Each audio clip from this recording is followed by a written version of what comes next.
ఎంప్లాయీస్కి అందరికీ, రాష్ట్ర ప్రజలకి, ప్రత్యేకంగా ఎంప్లాయీస్కి దీపావళి శుభాకాంక్షలు. దీపావళి రోజున శుభవార్త మీకు చెప్పాలనే ఉద్దేశంతోనే ఈ సమావేశాన్ని పిలిచాను. కొన్ని నిర్ణయాలు తీసుకున్నాం.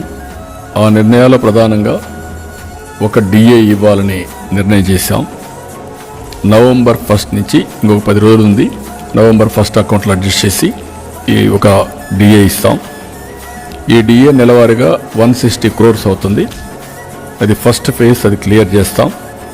ఎర్న్ లీవ్ కూడా పోలీసులకు మాత్రం ఒక 1 ఇన్స్టాల్మెంట్ క్లియర్ చేస్తాం. 50-50 అంటే సగం 105 కోట్లు నవంబర్లో ఇచ్చి 105 కోట్లు జనవరిలో ఇస్తాం. ఇది కూడా క్లియర్ చేస్తాం.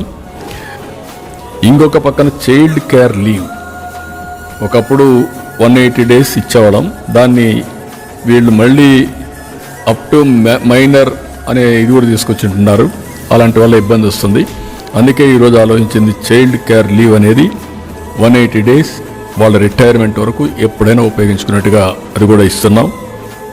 ఏదైతే ఆర్టీసీ ఎంప్లాయీస్కి అందరికీ ప్రమోషన్ ఒకటి పెండింగ్ ఉంది, ఈ యొక్క దీపావళిలో అది కూడా క్లియర్ చేస్తాం.